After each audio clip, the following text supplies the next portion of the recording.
कल ही हमने एक एहतजाज की कॉल इस हवाले से दी है कि अगर कश्मीर के बाशऊर और गयूर अवाम 55 रुपए की बिजली 6 रुपए पे मजबूर कर सकते हैं गवर्नमेंट को इस माशी जुल्म पे, तो हम क्यों नहीं ये कर सकते। हमारा बिल्कुल मसला सियासी बहरान है, हमारा मसला माशी बहरान है, आबादी का है, लेकिन हमारा एक बहुत बड़ा मसला जो लोग बात ही नहीं करते, वो हमारा आइन गवर्नमेंट ऑफ इंडिया 1935 एक्ट अंग्रेज का, उसके ऊपर तो आपने आइन बनाया हुआ है। इस आइन ने आज तक एक आम पाकिस्तानियों को कुछ दिया है। एस्टैब्लिशमेंट का पॉलिटिक्स में रोल नहीं होना चाहिए। भाई एक आपका इंसाफ अदालती है, एक मौशी इंसाफ है।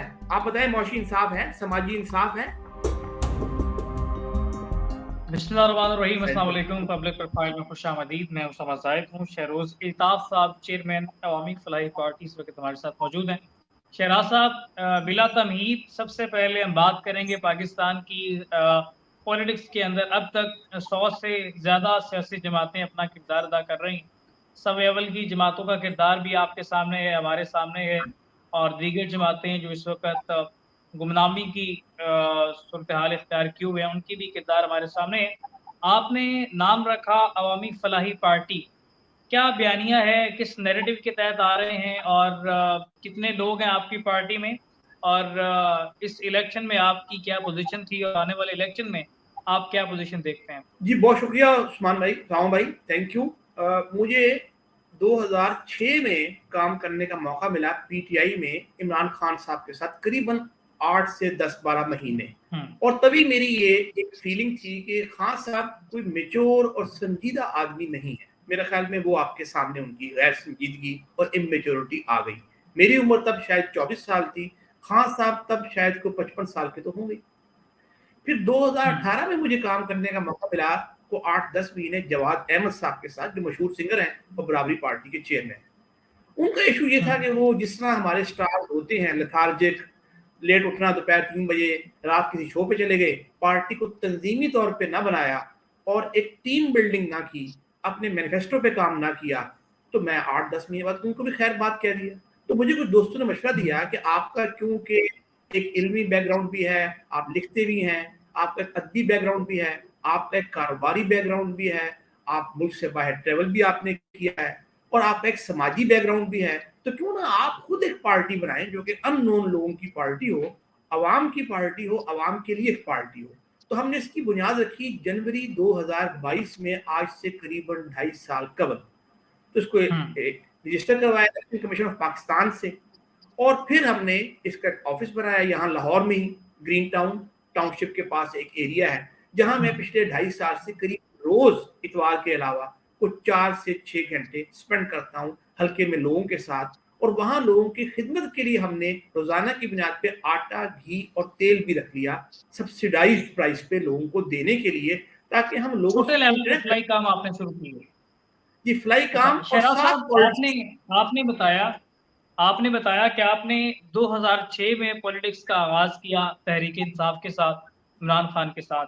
उसके बाद आप बराबरी पार्टी में चले गए जवाद साहब के साथ, और 2022 में आपने अपनी पार्टी बनाई। बीच का अरसा 16 साल बनता है, और आपने साथ ये भी कह दिया कि दोस्तों के कहने पर आपने पार्टी बनाई। दोस्तों ने कहा कि जी फलाही पार्टी होनी चाहिए। सवाल ये यहाँ पे ये है कि 16 साल आपको, आपकी कोई कंसिस्टेंसी नहीं थी, मुस्तकिल मजाजी नहीं थी। आप पाकिस्तान तहरीक इंसाफ में रहे, फिर बराबरी पार्टी में चले गए, और फिर दोस्तों के कहने पे आपने अपनी पार्टी बना ली।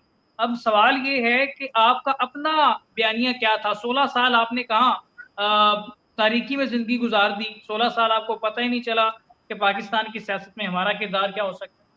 16 साल गवा दिए। जी जी, क्योंकि हम पीटीआई में, मैं इसलिए गया था कि नून लीग और पीपल्स पार्टी को तो हम देख ही रहे थे पिछले 20-25 साल से। जब पीटीआई में जाके मायूस हुए तो और कोई पार्टी हमें नजर नहीं आई। मेरी अपनी उम्र 2006 में करीबन 23 साल थी, मेरी 82 की पैदाइश है, 1982 की। मैं फिर अपने कारोबार उसको सेट करना, जो वालिद साहब का कारोबार था उसमें कोई लोन्स थे, मसाइल थे, उसको ठीक करने में लग गया, अपनी घर गृहस्थी में लग गया, और कोई ऑप्शन हमें बेहतर लगी नहीं जब तक जवाद अहमद साहब ने 2018 में बराबरी पार्टी लॉन्च नहीं की, 17 में की गालिबन। ये अरसा बीच का हम देखते ही रहे कि यार कोई बेहतर बंदा हमारे सामने आए। और जिसका खुद ही आपने पहले कह दिया कि मसला ये है कि हमारी 172, 70, 75 जितनी भी पार्टीज हैं, 250, इसमें से 10-15 के अलावा तो बाकी सारी गुमनाम है। क्योंकि आज मीडिया जो है, पता नहीं वो रेटिंग का मसला, पैसों का मसला, एक मीडिया, एक इंडस्ट्री बहुत बड़ी फाइनेंशियल जिसमें फाइनेंसेस इन्वॉल्व हैं। तो हम जैसी जो मिडिल क्लास की पार्टीज हैं या वर्किंग क्लास की पार्टीज हैं, ये आपका जियो, ARY, सर समा, देखें, दुनिया, मसला ये नहीं है शहराज साहब, ऐसे सियासतदान हैं जिन्होंने मजबूर कर दिया कि मीडिया उनको कवरेज दे। मसला ये है कि सिर्फ सीट के लिए, सिर्फ इक़्तिदार के लिए, सिर्फ अपनी पहचान के लिए पॉलिटिकल पार्टी बना देना, ये मानी नहीं रखता। अवामी फलाह के लिए आपका रिकॉर्ड क्या है? आप क्या आप फ़लस्तीन के एहतजाज में भी नज़र आए? कश्मीर के मामले पर शहराज साहब आपका कोई बयानिया हम तक नहीं पहुँचा। इस्लामाबाद में किसान रहे, किसानों के हवाले से आपका क्या नैरेटिव है? हमारे पास कोई शहराज साहब अवामी फलाही पार्टी का कोई रिकॉर्ड नहीं है कि वो किसानों के लिए क्या किया, उसने कश्मीर के लिए क्या किया, फ़लस्तीन के लिए क्या नैरेटिव था। तुम कैसे कह सकते हैं कि ऐसी पार्टी जिसमें सिर्फ आप शहराज साहब आप ही फेस कर रहे हैं इस पार्टी को, तो आपको कवरेज नहीं, कवरेज तब मिलती जब आपका बयानी अवाम में पॉपुलर है, अवाम के अंदर आप जा रहे हैं, अवाम को अपना फेस दिखा रहे हैं, अवाम के साथ राब्ता मुनक़ता करके अवामी फलाही पार्टी आप चला रहे हैं। तो साल मेरा पहले। सवाल है किसानों के मामले पर आपका क्या बयानिया, कहाँ नज़र आया? आपने किसी सवाल कर किसान लिया, के पास गए, सड़कों पे निकले? सर मैं जवाब मुझे देने का मौका दें। अगर आप मेरा फेसबुक उठाएंगे तो आप बाकी बातें छोड़ें, आप कल की मेरी पोस्ट ही देख लीजिए, क्योंकि आपने मेरा फेसबुक आज तक नहीं देखा जो पिछले 5-7 साल से सर एक्टिव है। सोशल आप मीडिया कल पे की तो पोस्ट जंग सुन नहीं लड़ी लीजिए, जा सकती, मैं अवाम की बात कर रहा हूँ। सड़कों पे क्या वही किरदार रहा? अर्ज तो सुन लें, अर्ज तो सुन लें। कल ही हमने एक एहतजाज की कॉल इस हवाले से दी है कि अगर कश्मीर के बाशऊर और गयूर अवाम 55 रुपए की बिजली 6 रुपए पे मजबूर कर सकते हैं गवर्नमेंट को इस मुआशी जुल्म पे, तो हम क्यों नहीं ये कर सकते? आपने कश्मीर की बात की, आपने फलस्तीन की बात की। आप बराए करम जब ये इंटरव्यू से मेरे फारिग हो लें तो मेरी फेसबुक की वॉल देखिएगा, आपको बयानात नहीं, शहराज आप साहब मेरा मैं यही देखें, आपको पाकिस्तान तहरीक एक्टिविटीज इंसाफ इस वक्त आपको सोशल मीडिया की कॉन्फ्रेंसिंग जंग लड़ रही है जो कि मौसर नहीं है। देखिए, पोस्ट करने से कोई फ़ायदा नहीं है। आप ये बताएँ कि एक्टिविटीज आपने इस बयानिए पर कहाँ पर एहतजाज किया? इस बयानी को लेके हमने कितने लोग हमने लेकर इस आप बयानिए किसी पे प्रेस फोरम के हमने सामने कश्मीर पे बैठे? किसी कश्मीर पे हुकूमती नुमाइंदे से किसानों जाके पे मिले? आपके बलूचिस्तान के जुल्म पे हमने शिमला पहाड़ी आपके प्रेस क्लब के सामने दर्जनों, आप जरा फारिग होंगे तो मेरा फेसबुक काइंडली देखिएगा, आपको एहतजाज नजर आएंगे, बयानात नहीं। तो मेरे चलिए ख्याल में अच्छी आप बात है, मैं विज़िट कर लेता हूँ, आपकी फेसबुक वॉल देख लेते हैं, आपने रिसर्च कितना कर अच्छा लेते किया। मेरे दूसरा मसला फेसबुक ये है, की, तो आपको नजर अच्छा आता मसला ये है, कि फलाई पार्टी ने अमली तौर पे क्या किया। अमली तौर पे की बात कर रहे हैं, अमली तौर पे देखें, चलें ठीक है, आपकी फेसबुक वॉल को भी देख लेते हैं, स्क्रॉल कर लेते हैं, जी यकीनी जरूर तौर कर पे अच्छा तासुर जाएगा। शहराज साहब दूसरा हम बात कर रहे हैं, अवामी फलाही पार्टी, फलाह के लिए अगर आपने कोशिश करनी हो तो पाकिस्तान का इस वक़्त बड़ा मसला सियासी जो इस वक़्त स्टेबिलिटी बहुत ज़रूरी है, उसके बाद मुआशी प्लान आपके पास क्या है? कौन-सा ऐसा प्लान है? आपकी पार्टी में कितने इंजीनियर हैं, कितने ब्यूरोक्रेट्स हैं, कितने तजर्बाकार हैं जो आपको एक मुकम्मल प्लान दे सकते हैं? या मुकम्मल प्लान है आपके पास कि आपने इस डूबती मईशत में अगर आप आ रहे हैं, तो आपने कैसे सँभालना है इसको? जी सर, आप की जो कुलीग हैं मैंने उनको अपना मैनिफेस्टो जो आज से करीबन हमने साल डेढ़ पहले लिखा वो भी भेज दिया है, जिसमें आपके तमाम शोबाजात, चाहे वो मईशत है, आपका अदालती निज़ाम है, आपका सियासी निज़ाम है, तालीम का निज़ाम है, सेहत का निज़ाम है, लोकल गवर्नमेंट का निज़ाम है, हमारा आइन। आप शायद उसामा भाई पहली बार सुन रहे होंगे कि हमारा जो आइन जिसको हम सीने से लगाए फिरते हैं, अभी आपने शायद देखा होगा 50 साल तकरीब पार्लियामेंट में हुई कुछ 6-8 माह कबल शायद चीफ जस्टिस हमारे पास ईसा साहब भी आए। आप हैरान होंगे, ये मेरी नजर में हमारा बिल्कुल मसला सियासी बहरान है, हमारा मसला मुआशी बहरान है, आबादी का है, लेकिन हमारा एक बहुत बड़ा मसला जो लोग बात ही नहीं करते वो हमारा आइन गवर्नमेंट ऑफ इंडिया 1935 एक्ट अंग्रेज का, उसके ऊपर तो आपने आइन बनाया हुआ है। उस आइन जिसकी बुनियाद ही जुल्म और जबर है, उस आइन ने क्या सर्व करना है मुझे आप बता दें। आपकी भी को 30 साल तो उम्र गालिबन होगी, मेरी 42 साल उम्र है। इस आइन ने आज तक एक आम पाकिस्तानी को कुछ दिया है?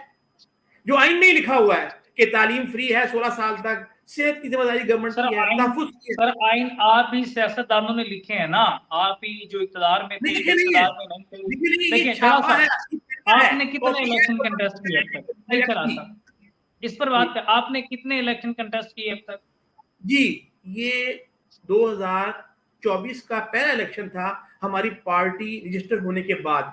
तो मैंने खुद, हमें और कैंडिडेट्स तो नहीं मिल सके, कितने वोट लिए आपने शहराज साहब?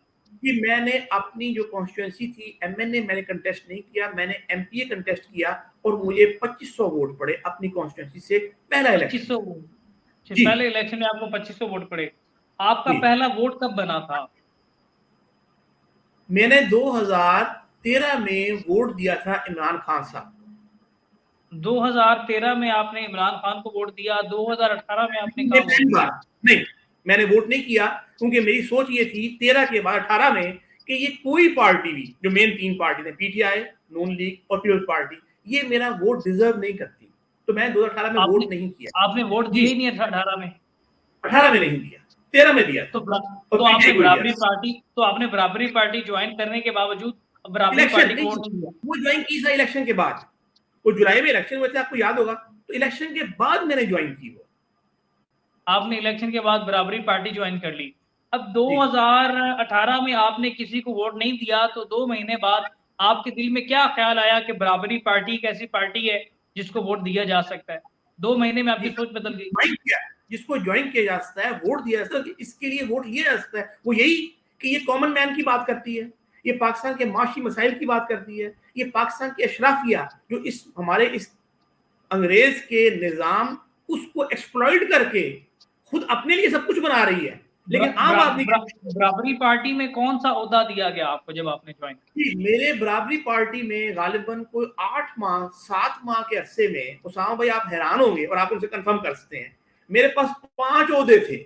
सेक्रेटरी इंफॉर्मेशन लाहौर, यूथ पूरे पाकिस्तान का हेड, पूरे सोशल मीडिया सेंट्रल उसका हेड, जो इनकी सेंट्रल एग्जेक्टिव थी उसका मेंबर, और एक ओहदा और था मुझे अब याद नहीं आ रहा। तो ये 4-5 ओहदे मेरे पास थे बराबरी पार्टी में 7 महीने के अंदर, आप कह लें 8 महीने के अंदर शराज शुरू से साहब, आपको बराबरी पार्टी ने 5 ओहदे दे दिए, तो बराबरी पार्टी की 7 माह में क्या कारकर्दगी थी इन 7 ओहदों? जी, आप उनसे भी कंफर्म कर सकते हैं सर। हमने कुछ 3-4 माह के अंदर ही पार्टी का एक ऑल पाकिस्तान कन्वेंशन किया। जाहिर है उसमें बहुत ज्यादा दूर से तो लोग कम आए जरूर। वो हमारा पहला कन्वेंशन उसामा साहब, जिसमें पार्टी के चेयरमैन का ये ख्याल था 20 लोग नहीं आएंगे, लिहाजा हमें कन्वेंशन नहीं करना चाहिए, और बड़े खौफजदा थे। आप हैरान होंगे, 400 लोग थे उस कन्वेंशन में, पहला कन्वेंशन पार्टी का जो हमने खुद अरेंज किया अपनी जेब से, अपने रिसोर्सेज से, अपनी मोबिलाइजेशन से। ये उसमें से एक, उसके अलावा हमने एहतजाज भी की है। आपको याद होगा क्या कीमतें क्या 2000 बहुत शराज बड़ी, साहब, एक और तो सवाल हमने भी यहाँ पे जन्म लेता है। क्या आप जमहूरियत के अलमबरदार हैं? आपने 2006 से पॉलिटिक्स का आगाज किया। जी क्या जमहूरी तौर पे ये दुरुस्त अमल था कि आप 5 ओहदे अपने पास रखते एक पार्टी? जी नहीं, मैंने एक ओहदा भी नहीं मांगा। उन्होंने ये फील किया कि हमें इस बंदे के अंदर ये सलाहियत है कि हम इसे लाहौर का सेक्रेटरी इंफॉर्मेशन भी रखें, हम इसको सर, यूथ के लिए परवेज भी मुशर्रफ दें। साहब यही कहते थे कि मैंने हुकूमत ली नहीं है, मेरे गले पड़ गई है, सियासतदान जो है डिलीवर नहीं कर पा रहे थे, मुझे कुछ पाकिस्तान के मुस्लिमों ने कहा कि आप गवर्नमेंट ले लें। अब ये तो डिक्टेटर भी ये बात करता है, तो आप ये कहें सर कि ये तो 5 ओहदे किसी के कहने पर ले लिए, तो ये तो जस्टिफाई ये नहीं है। तो नहीं, ये आप उनसे पूछिए, चेयरमैन और सेंट्रल सेक्रेटेरिएट, वो ये कह रहा है कि ये बंदे में इतना पोटेंशियल, इतनी कैपेबिलिटी है, हमारे पास बंदा और नहीं है। अच्छा, पार्टी वो भी नई एज में थी, 18 में 19 में बराबरी पार्टी बिल्कुल नया जमाना था उसका भी, उसको फैलाना था, लोगों से मिलना था, तो ये उन्होंने दिए, मेरे लिए तो तो ये शहराज जिम्मेदारी साहब, थी। एक पार्टी ने आप पर एतमाद करके 5 ओहदे दे दिए और आप उसको सॉरी, बर्बाद कह गए सिर्फ 7 महीने बाद। मैं आपकी बात काट रहा हूँ, मैं जवाब देता हूँ। अब आप देखें, अगर मुझे 5 ओहदे मिले थे जिसमें बहुत मेरे लिए चाम था, मैं क्यों छोड़ता? अब आज मैंने छोड़ा क्यों? मैंने बकायदा खत लिख के पब्लिकली वो छोड़ा, और कोई जात पे इल्जाम नहीं लगाया, और कोई जात का मसला था भी नहीं जवाब साहब का। मसला ये था कि मैं ये कह रहा था कि इस पार्टी को आप चौक में, बाजार में, हर शहर में, हर घर में लेके जाएं। इसके लिए हमें काम करना है। हम ये नहीं कर सकते कि हम 3 बजे आए, सुबह सो के उठ के घंटा ऑफिस बैठे और शाम एक शो अटेंड करें और घर चले जाएं। हमें तो पूरे पाकिस्तान के लिए कैंडिडेट्स चाहिए, हमें पाकिस्तान में तंजीम साजी करनी है। जब मैंने देखा कि ये डिफरेंस आ रहा है ओपिनियन का, और कुछ इनसिक्योरिटीज हो रही है चेयरमैन और उसके आस, तो हमारी पाकिस्तान के लोगों का मसला है कि खुद करना नहीं, जो करे उसे करने नहीं दे रहा, तो मैंने पार्टी छोड़, लिख के पब्लिकली छोड़ी। ये जो मैं आपको सर, जवानी कह रहा फंड हूँ, ये कौन बात दे रहा है आपको? अवामी फलाई पार्टी को फंड कौन दे रहा है? जी, अल्लाह के फजल से मेरे मरहूम वालिद ने, जिनका 4 साल पहले इंतकाल हुआ, 1986 में एक बिजनेस शुरू किया था अल्ताफ एंड कंपनी के नाम से, जो अल्लाह के फजल से 38 ईयर उसको मुकम्मल हो गए आज। हमारा इंपोर्ट का कारोबार है और ये लाइफ स्टॉक और डेयरी फार्मिंग एग्रीकल्चर से मुतल्लिक है, ज़राअत और लाइफ स्टॉक से मुतल्लिक है। मैं गया था उसामा साहब 2001, 15 मई 2001 को अपने वालिद के दफ्तर। आज 23 साल अल्लाह के फजल से मुकम्मल हो गए उस दफ्तर में। हमने लोन्स पे ऑफ किए, खत्म किया सूद, वहां 85 बंदे थे उनको वाइंड अप किया जो नहीं काम करने वाले थे, और 2012 में लोन पे ऑफ करके खत्म करके सूद, फालतू बंदे निकाल के, हमारा घर नहीं था, अल्लाह ने मॉल्टॉन में घर दे दिया। आज 12 साल से वो कारोबार अल्हम्दुलिल्लाह प्रॉफिटेबल भी है और सस्टेनेबल भी है। और मैं दिन के अपने एक ऐसी लीडरशिप के नीचे नौजवान कैसे काम करें कि जो अपने वालिद का बिजनेस लेके संभाल रहे हैं। आपकी अपनी क्या कैपेबिलिटी है, आपकी तालीम क्या है, आपने खुद क्या जनरेट किया है? जी, मैं आपको जिस तरह अर्ज किया कि जब मैं 15 मई 2001 को गया था उसामा साहब, तो उस कारोबार पे 20 साल बाद 3 करोड़ रुपया लोन था, 5.5 लाख माहाना इंटरेस्ट था, हमारे कोई 85 इंप्लॉइज थे, कोई 14 ऑफिस थे, और कारोबार रोज नुकसान कर रहा था। 10 साल बाद 2001 से 2012, 11 साल बाद मेरे 16 घंटे की रोज की मेहनत, अल्लाह की मेहरबानी से 3 करोड़ के लोन खत्म किए, 5.5 लाख रुपया महाना खत्म किया सूद, 85 में से 80 बंदों को जो कंपनियों खा रहे थे उन्हें फारिग किया। अल्लाह की मेहरबानी से मॉडल टाउन में हमने जगह ली, अपना घर बनाया, जहां मैं, मेरे 3 बच्चे, मेरी वाइफ और मेरी वालदा रहती हैं पिछले 11 साल से, 2014 से, 10 साल से। ये हमने, आप इसमें अब मेरी आपने सलाहियत निकालनी है, मेरी काबिलियत निकालनी है, मेरी मेहनत निकालनी है, निकाल लीजिए। मैं तो अल्लाह की मेहरबानी का लफ्ज़ पहले ऐड कर। मैं जनरल क्वेश्चन करूंगा। आप यकीनी तौर पे आपने पहले कहा कि कोई भी सियासतदान इस वक्त पाकिस्तान के लिए बेहतर नहीं, लेकिन पांचों उंगलियां बराबर नहीं हो सकती। आप किस सियासतदान को समझते हैं कि वो इन सब से थोड़ा सा कम बुरा है? मैं समझता हूं कि इनमें से कम बुरा मैंने ये सोच के तो 2018 में वोट नहीं दिया, और मेरी अपनी पार्टी ना होती, मेरी असल में हमारी कौम का मसला ये है कि कम डाकू कौन है, कम चोर नहीं। मैं जब मैं जवाब एक जनरल आपने सवाल कहा है ना, बेहतर कौन है, वोट देने के आपने लिए कहा कह रहे बेहतर हैं, कौन जनरल है, सवाल। तो मैं कहूंगा पीटीआई जनरल के सवाल। बानी मेंबर, पीटीआई के बानी मेंबर अकबर एस बाबर साहब, जो मेरे दोस्त भी हैं, मेरे पॉलिटिकल, आप उन्हें बुजुर्ग भी कह सकते हैं, रहनुमा भी कह सकते हैं, मेरी उनसे कई मुलाकातें, बहुत कुछ सीखा, मेरी जो किताब आप तक पहुंचती है उसमें उनका जिक्र भी है। और पीछे जाएं तो आपको मिलेंगे मेराज मोहम्मद खान, शायद नाम सुना आपने उनका, सर मैं ये टॉप पीपल्स लीडरशिप की पार्टी बात से कर रहा हूँ, बड़े आप सवाल से हट गए थोड़ा सा शहराज साहब। अकबर बाबर। नहीं, आप सवाल से हट गए। मैं अकबर एस बाबर की बात नहीं, मैं टॉप 10 की बात कर रहा हूँ।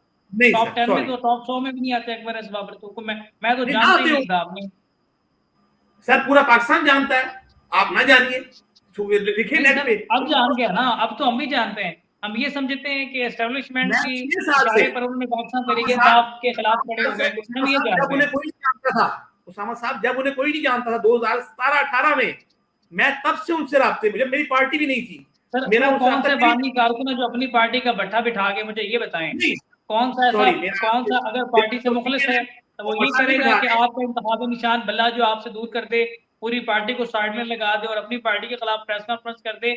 बानी के अंदर ये इतना ज़रफ होना चाहिए ना, जो बल्ला का इंतखाबी निशान के लिए उसने तगोदो की है, उसी के खिलाफ वो अदालत में जा रहा है। सर आप उसको डिफेंड कर ये रहे हैं। नहीं, ये आपका मौका है, मैं उनको डिफेंड नहीं कर रहा। मेरी राय इस बारे में ये है कि जिन उसूलों पे पीटीआई बनाई गई थी 1995 में, जिसके बानी चेयरमैन इमरान खान, बानी रहनुमा अकबर बाबर, हामिद खान और लोग भी थे, आप एज चेयरमैन उन बुनियादी प्रिंसिपल से उसामा साहब हट गए। उसके अंदर उस बंदे ने पार्टी के अंदर रह के कोशिश की, 10-12 साल कोशिश की, तंग आके वो 2011 में आपसे लिखे, डिफरेंस ओपिनियन हुआ, कमेटीज बनी, नहीं तय हुआ, 2014 में वो बंदा कोर्ट में गया, 10 साल कोर्ट में लगे उसको। तो मेरी अपनी पार्टी है। मैं, आपने कहा ना आपको आज कौन पॉलिटिकल लीडर बेहतर लगता है, कम बुरा कौन है, मैं सर कहीं मैं टॉप कम 10 की बात कर लें, मैं नाम ले देता हूँ। इमरान खान, मियां नवाज शरीफ, शहबाज शरीफ, मरियम नवाज, आसफ अली जरदारी, बिलावल भुट्टो, मौलाना फजल रहमान, महमूद अचकजई। इनकी शख्सियात में से आपको कौन बेहतर लीडर लगता है? सिराजुल हक और सॉरी हाफिज नईम और साद रिजवी को ऐड कर लें। विद ड्यू रिस्पेक्ट, तमाम के नंबर मेरी नजर में 0 आउट ऑफ 10 है। हाँ, आप जब जमात इस्लामी की बात करेंगे तो मैं कहूँ कंपैरेटिवली ये उनसे बेहतर है, लेकिन उनके बारे में इतनी बड़ी पार्टी होके, इतनी मीडिया अपीयरेंस होके आप आवाम तक अपना मैनिफेस्टो नहीं पहुंचा सके। आप अपने आज मुझे बताएं, जमात इस्लामी को 80 साल करीबन हो गए या 75 साल के नहीं हो गए? पाकिस्तान बनने की जमात है ना ये। आप बताइए कितनी सीटें ली? मैं वही कह रहा हूँ आपको, मैं वही कह रहा हूँ आपको। और मैंने उनको खुद भी कहा, हाफिज नईम साहब को मैंने खुद कहा लाहौर में कुछ 6 महीने पहले, अभी जमात के अमीर नहीं बने थे वो, मैंने खुद कहा, मैं कहा सर आपके मैनिफेस्टो का पता नहीं है, प्लस आप कहते हैं हम खत्म करेंगे सूद को, आपके पास ऑल्टरनेट प्लान क्या है? आप बताइए।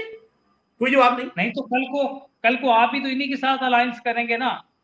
जी, मैंने अलायंस नहीं किया इनके साथ।